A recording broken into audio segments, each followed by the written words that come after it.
E eu acho que existe uma coisa na sua fala e no jeito que você trata as coisas. E até quando a gente fala uma besteira e você corrige a gente, existe um lugar de amorosidade, de carinho, assim, que você trata as coisas, assim, que faz muito sentido você ser essa pessoa da família, sabe?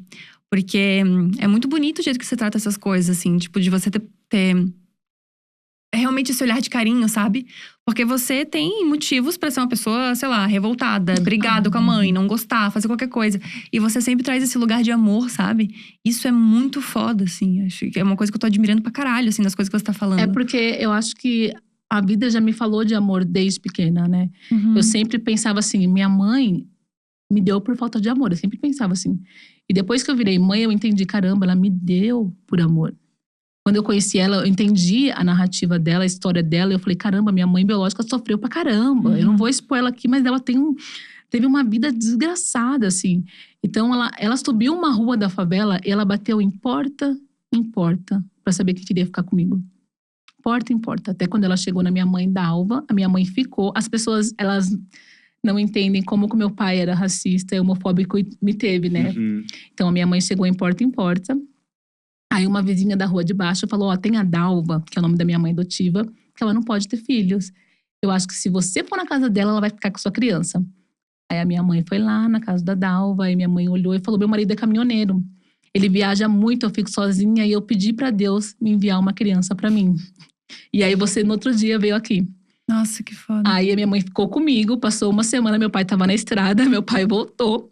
E eu lá, bem feinha, porque eu era muito doente, tava magrinha, com problema de pele, assada. Aí minha mãe, olha aqui. Aí meu pai, que criança feia. Na hora. Aí ele, Dalma, por que você não adotou um menino branco, né? Aí minha mãe, mas foi Deus, foi a mulher. E nos anos 80 era assim, não era essa burocracia de adoção, né? Então ela falou, daqui uma semana a mulher vai vir pra ver se a gente vai ficar com ela. Aí quando minha mãe foi pra perguntar se o casal ia ficar comigo, meu pai, mas agora eu já gastei com fralda, com remédio, agora você não vai levar não.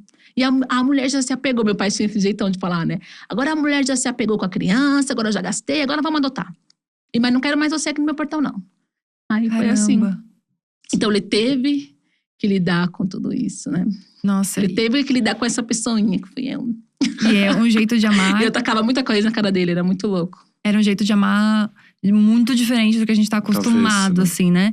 Porque acredito eu que no lugar, algum lugar dentro dele, ele te amava, te queria de algum jeito.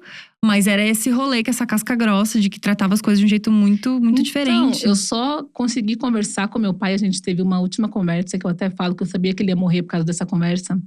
Caramba. Que eu estava grávida do meu filho, eu estava de 9 meses. Aí meu pai, ele fazia uns 6 meses que ele não ia pra igreja.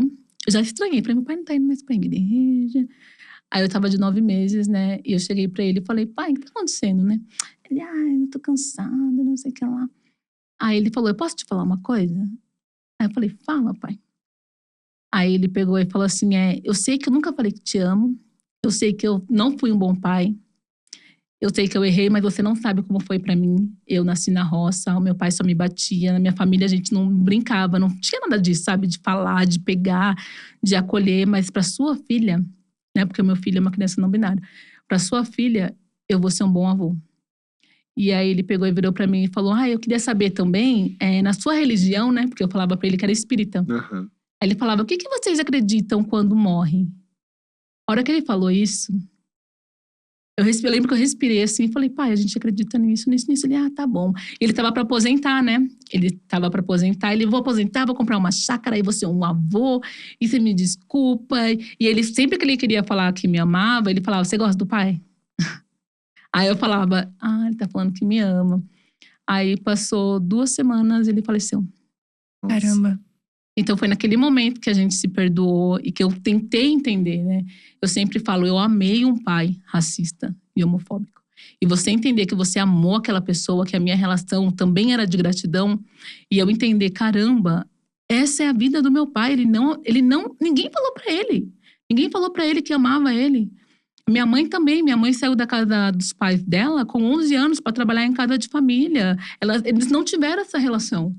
E aí eu comecei a ressignificar o que é o amor. E o que o amor mudou na minha vida. E como ele transforma.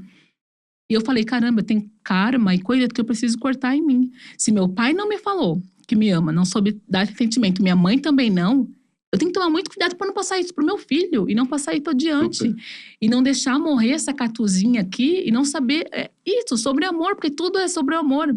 Para mim, até o ativismo é sobre amor, sabe? Eu não fico recriminando as pessoas e falar, você não sabe, você. Não. A gente é ativista porque a gente acredita na mudança. Eu acredito que as pessoas mudam porque eu vi a mudança. Eu sou fruto da mudança, eu mudo. Então, tem pessoas que chegam para mim e falam, Catu, eu já fui racista com os povos indígenas e hoje eu sou uma apoiadora. É sobre isso. É sobre esquecer um pouco da questão racial e de gênero e lembrar a gente enquanto ser em evolução. Todo mundo está aqui em evolução. E eu não estou diferente das pessoas. Então, eu pensar na minha mãe, no meu pai, nesse local, sabe? Igual minha mãe agora. Eu lembro que, por exemplo, eu falava, mãe, você fala muito alto. Mãe, não sei o que lá, a gente fica o tempo... Sua mãe não sabe. Você não tá respeitando o jeitinho dela, é o jeitinho dela falar, sabe? Às vezes minha mãe me manda o áudio assim, por exemplo, agora se ela me mandar o áudio, ela fala, onde que você tá? Tô indo aqui, abre o portão, sabe? Antes isso me irritava, e agora eu tenho uma empatia, eu falo, é o jeito dela, minha mãe é uma péssima, minha mãe é muito doida. Essa é a mãe que eu tô escolhendo, é o jeito dela. E eu achei que nunca ia errar com meu filho. Tô errando pra caramba. E falo pra ele assim, olha, eu erro, sabe? Eu não sou heroína. Eu sou uma pessoa igual a você, eu vou errar 1 milhão de vezes. E quando você tem uma criação assim com seus pais, você tem medo de ser pai. Você fala, não vou ser o que o meu pai... Não aquele vou. padrão, né? E várias vezes você repete sem perceber. Esses dias eu repeti. Esses dias eu tava no trânsito, estressada assim. Minha filha falou, aí eu falei, mano, era a mesma coisa que meu pai dirigindo estressado. Meu pai... Ele não curtiu a vida dele, ele tinha sonho de ser bombeiro, ele não foi. Ele não conheceu a praia, ele só trabalhava. Ele pensava que, assim, eu não vou deixar faltar nada pra ela, porque eu me submeti, né? Então, e eu comecei a pensar nisso, a entrar nisso assim, não vou deixar faltar nada pro meu filho. Então, às vezes, meu filho vinha falar comigo, eu falei, não posso, agora tô trabalhando. Aí você fala, caramba, é aquele pai que você tanto abominou, aquela mãe, calma aí que você tem coisinhas parecidas com ele sim. Então, a gente ficar se observando o tempo todo, né? Nossa, agora... Acho que é uma geração, assim, que eu me emociono até de escutar. Nossa, porque, eu tava na merda aqui. Porque eu me identifico 100%, assim. Sim. 100% com toda essa linha.